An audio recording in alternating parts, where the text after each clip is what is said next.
ये जो लोग कहते हैं ना संविधान खतरे में है, लोकतांत्रिक मर्यादा, भारत के इतिहास में एकमात्र उदाहरण होगा जब किसी प्रधानमंत्री ने अपनी पार्टी के ऑफिशियल राष्ट्रपति के कैंडिडेट के खिलाफ वोट करने के लिए अपने सांसदों से कहा।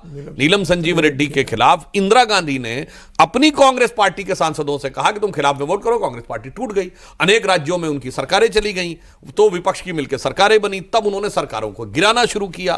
फिर अंतरात्मा की आवाज ऐसे जागी कि विधायक कभी इधर कभी उधर, फिर इधर जाने लगे, सरकारें गिरने लगी। तो फिर राजीव गांधी जी के जमाने में दल बदल विधेयक आया।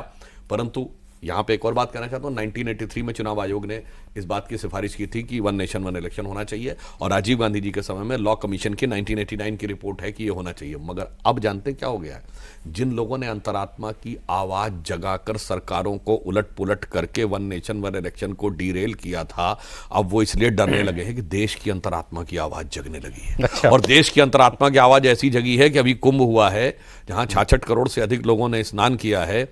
2024 के चुनाव में जितने लोगों ने मतदान किया था, उससे ज्यादा स्नान कुंभ के लोगों ने कर लिया है। अब ये जगती हुई अंतरात्मा की आवाज उनके लिए भय पैदा कर रही है। इसलिए वो किसी से उनको डरने की जरूरत नहीं, सिर्फ अपने कर्मों से डरने की जरूरत। अच्छा कि आप इस पर ले ही आए मुझे। अब मैं आप भी चाह रहे हो ना यार, जरा बिहार की बात बताओ, यूपी की बात बताओ, तो जरा यूपी की बात कर लेते हैं। योगी जी ने सेट कर वैसे एक लाइन में और कहना चाहता हूं, वन इलेक्शन के विरुद्ध वही लोग हैं जो भारत को वन नेशन ही नहीं मानते। जो वन नेशन के विरुद्ध है वही वन इलेक्शन के विरुद्ध है। ये वही लोग हैं जो कहते हैं 22 नेशनलिटीज भारत में रहती हैं। ये वही लोग हैं जो कहते हैं अरे हमारे यहाँ तो इतना भेद है। क्यों, याद है वो बढ़िया बुलगान इनकट दाढ़ी वाले अंकल सैम, जो युवा नेता के सबसे बड़े आइडियोलॉजिकल थिंक टैंक हैं, जो ये कहते हैं कि साहब वो वेस्टर्न इंडिया वाले अरब से आए हैं, ईस्टर्न इंडिया वाले चाइना से आए हैं, नॉर्दर्न इंडिया वाले यूरोप से आए हैं, साउथ वाले जो हैं वो अफ्रीका से आए हैं। मतलब जो इस देश को वन नेशन ही नहीं मानते, वही वन इलेक्शन के खिलाफ खड़े। ये देश की जनता को समझने की जरूरत है। हाँ, मैं आपसे कह रहा था क्या 27 का चुनाव सेट कर लिया योगी जी ने कुंभ से? कुंभ तो बढ़ जाओगे, आप तो रोज नहाते होंगे। जी, पहले तो बड़ा अच्छा लग रहा है, बहुत दिनों बाद 31 दिन बाद आपका प्रोग्राम बड़ा मिस करा मैंने। लेकिन हाँ, कई बार तो एक दिन में कई बार स्नान होता था। देखिए, पहले वन इलेक्शन में एक बात, देखिए मैं पॉलिसी का विद्यार्थी हूँ। पॉलिसी के किसी भी पेपर में गवर्नेंस की एफिशिएंसी बढ़ाने के लिए जो पहला मुद्दा आता है कि भाई इलेक्शन में जो टीचिंग का विभाग है, ट्रांसपोर्ट का विभाग है, पोस्ट विभाग है, बहुत सारे विभाग लग जाते हैं, वो काम नहीं हो पाता। आप एजुकेशन की कोई रिपोर्ट पढ़ लीजिए, उसमें होता है कि इलेक्शन की ड्यूटी में टीचर व्यस्त हो जाता है। आप ट्रांसपोर्ट की कोई रिपोर्ट पढ़ लीजिए, ट्रांसपोर्ट की ड्यूटी में इलेक्शन डिपार्टमेंट बिजी हो जाता है। तो ये नॉर्मल नॉर्म है, कोई नई बात नहीं है। इलेक्शन कमीशन ने, लॉ कमीशन ने, अलग सरकारों ने विधेयक दिया, लेकिन उसको करेगा कौन? कोई भी बड़ी चीज़ करेगा कौन? घंटी बांधेगा कौन? जीएसटी लाएगा कौन? सीएए लाएगा कौन?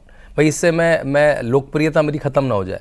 तो मोदी तो बने इसलिए कि जो कोई नहीं कर पाया मैं करूँगा। अगर देश के हित में है, भाई उसका खर्चा होता है, एक सीट पे 4 करोड़ से 8 करोड़ रुपए, 10 करोड़ का खर्चा होता है, बड़ा खर्चा है। तो उसको एफिशिएंसी लाने के लिए जो आचार संहिता लगती है 3-3 महीने, मैं यूनिसेफ में काम करता था, आपको स्वयंसेवी संस्थाएं का काम भी बंद हो जाता है। वो 4 महीने आप स्वयंसेवी संस्था, हम पोलियो के टीके लगाना मुश्किल हो जाता था जब मैं यूनिसेफ में होता था, क्योंकि चुनाव आने वाला है, क्योंकि ऐसा लगेगा कि आप प्रभावित करने जा रहे हैं।